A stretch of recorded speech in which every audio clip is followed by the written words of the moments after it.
Welcome back everyone. This is video number 3 to build a fire by Jack London. In this video, I'm going to start from question number 54 because in video number 2, I had missed 3 questions, 54, 55 and 56. And then we will proceed as usual from question number 76. So let us begin. Question 54. Why did the man jump away so suddenly?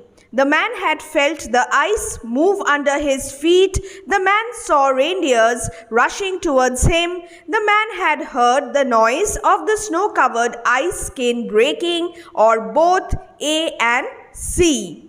The right answer is both A and C, and I'm quoting from the text. That was why he had jumped away so suddenly. He had felt the ice move under his feet, option A, and he had also heard the noise of the snow-covered ice skin breaking, option C. Hence the right answer is D. What would be the result of getting his feet and legs wet? Danger and trouble, fever, delay or disease. The right answer is option A, danger and trouble. Once sensing danger, the man made the dog go ahead, fire burn, decision to delay his journey, efforts to reduce his pace and changed his direction. The right answer is on sensing danger, the man made the dog go ahead. Question 76. The fire was a success. What was its consequence? The man was safe, the man was alone, the man was taking rest, or the man was helpless? Well, he was safe. So option A, the man was safe, is the right answer. What was the fire promising? Safety, success, life or good luck? The fire was promising life. Any man who was a man could travel alone. How could he ensure that he was all right? He had to keep his head. He had to be physically strong. He had to be well equipped, or he had to be courageous. The right answer is option A. He had to keep his head. Now I'm quoting from the text.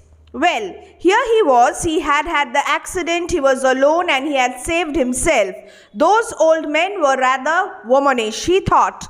All a man must do was to keep his head and he was all right. Any man who was a man could travel alone.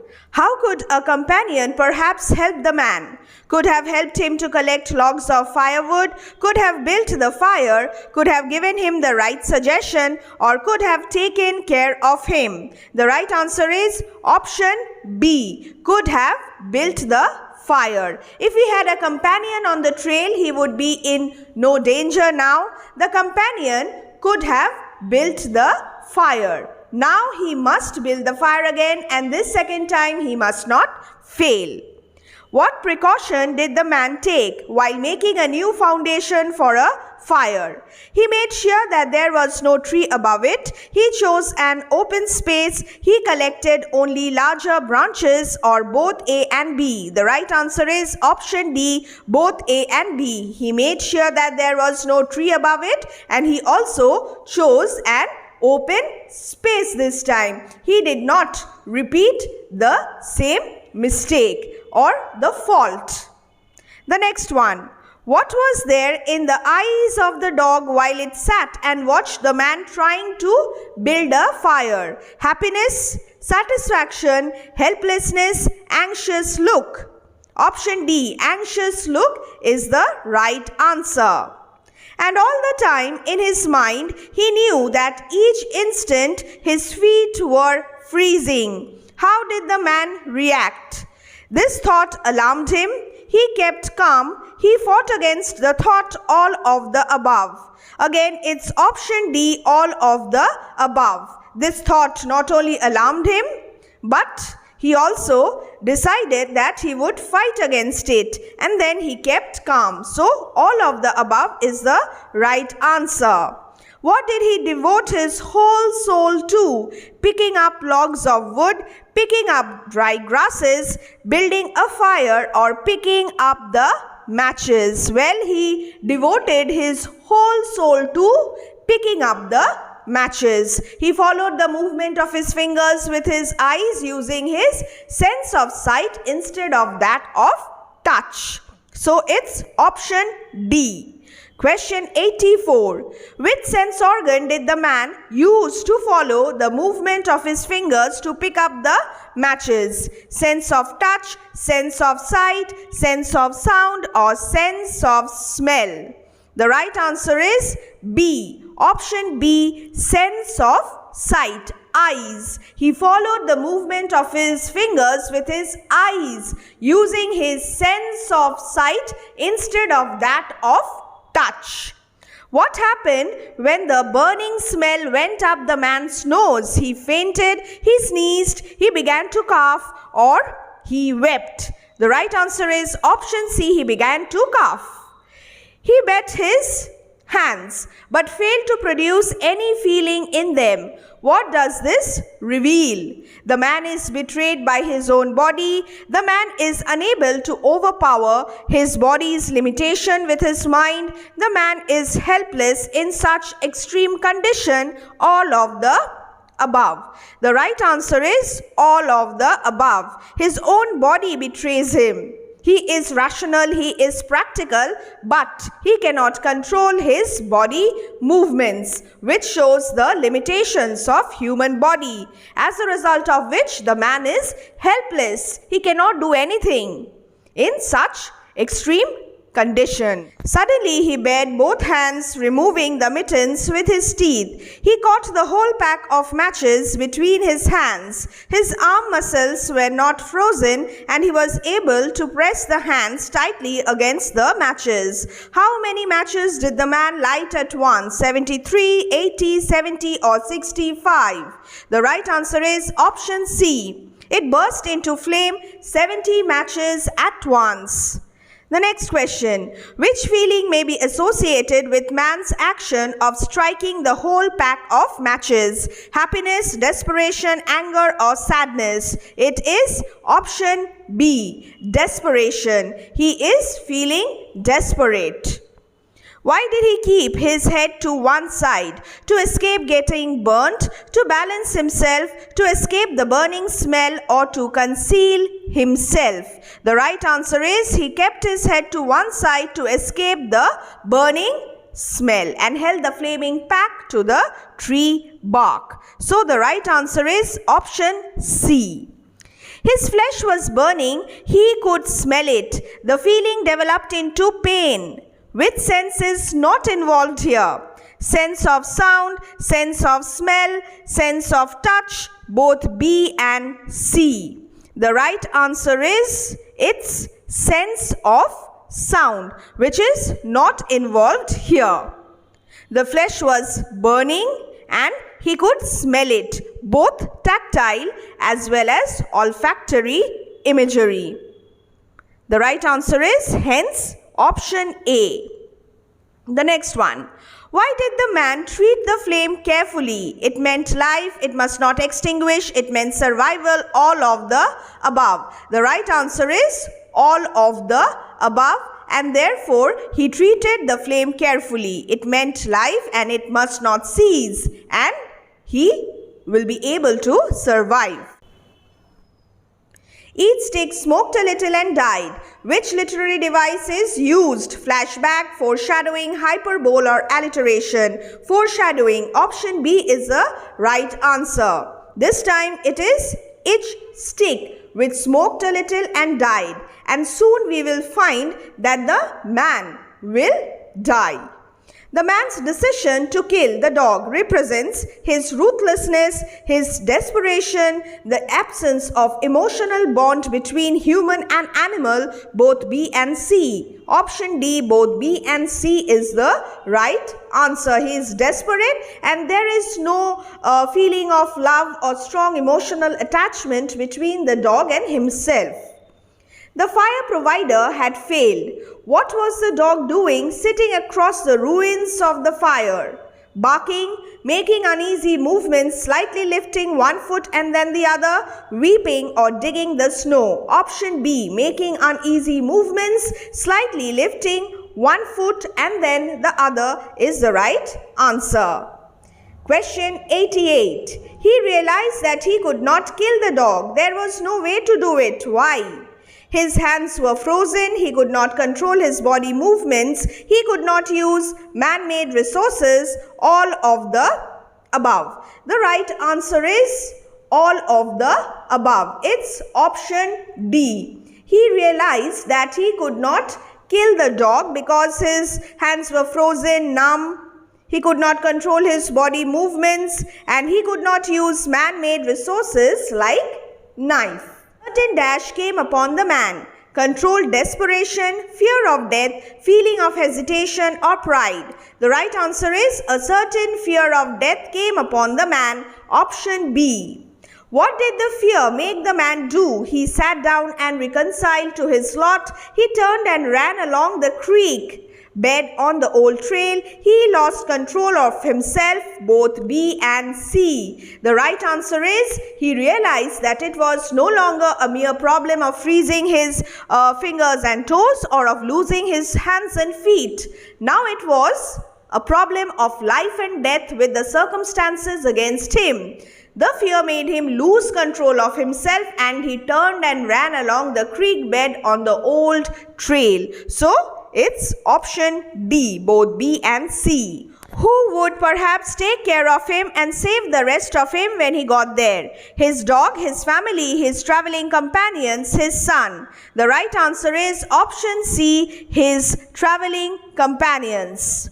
Maybe if he ran far enough, he would find the camp and the boys. Without doubt, he would lose some fingers and toes and some of his face, but the boys would take care of him and save the rest of him when he got there. The next one. Which thought did the man refuse to consider? That he would soon be dead, that he would never get to the camp and to the boys, that he would soon reach the camp, both A and B. The right answer is that he would soon be dead and that he would never get back to the camp and to the boys, both A and B.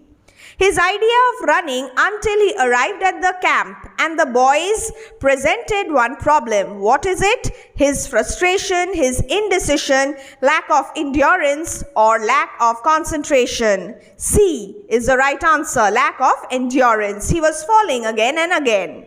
What angered the man? The warmth and security of the animals, the warmth and security of the dog, the warmth and security at the camp, the warmth and security of the household. The warmth and security of the dog angered the man. Option B. What was moving into the man's body from all sides? Frost, smoke, heat or disease. Frost was moving into his body from all sides. The next one. He had been running around like a chicken with its head cut off. Identify the figure of speech. Simile, onomatopoeia, metaphor, personification. This is very easy. It's simile. Option A. He had been running around like a chicken with its head cut off. Just imagine the plight of this man. He pictured the boys finding his body the next day. What does this suggest? The man is making his last wish before death. The man is imagining that the boys will find him. This is the man's desire for the unattainable, other humans and civilization, both B and C. Here the right answer is both B and C. In the beginning of the story, the man lacked imagination. But now he visions that the boys will find him. And this is also his desire for the unattainable. Other humans, his traveling companions, also symbolic of civilization. But by now we have already come to know that he will never be able to return to his boys. Go back to his boys, meet his boys. So, the right answer is both B and C. Which country would the man return to? United Kingdom, United States, France or China? The right answer is United States. And there he would go and tell the folks what real cold was. But unfortunately, he will never make it.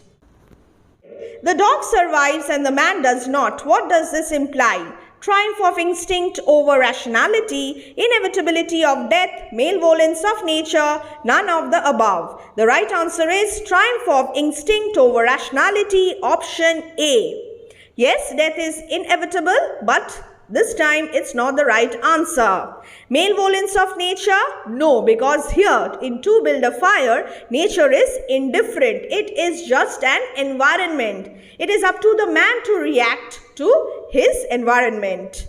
The man sits down and decides to meet death with dignity. This is climax, falling action, rising action, or resolution.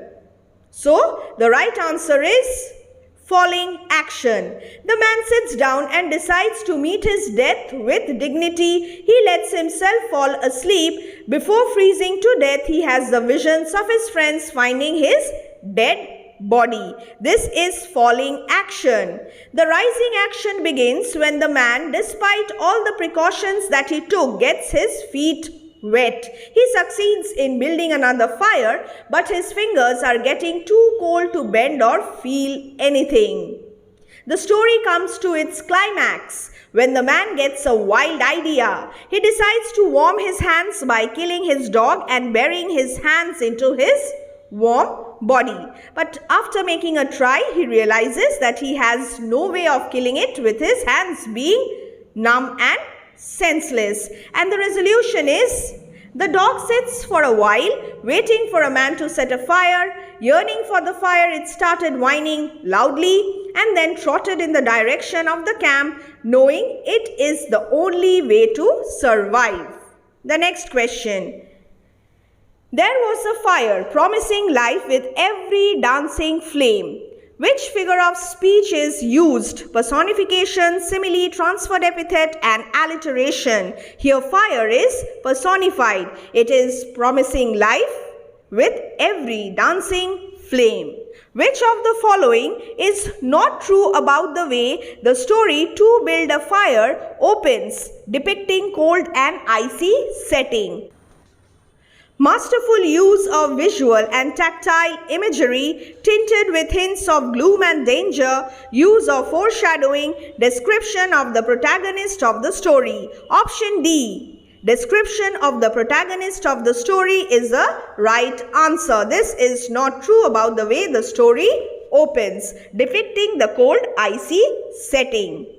What is the internal conflict in To Build a Fire? Man versus nature, man's pride and the sound wisdom of the experienced old-timers, man's resources versus extreme cold, all of the above. The right answer is man's pride and the sound wisdom of the experienced old-timers. This is the internal conflict and man versus nature is the external conflict in To Build a Fire.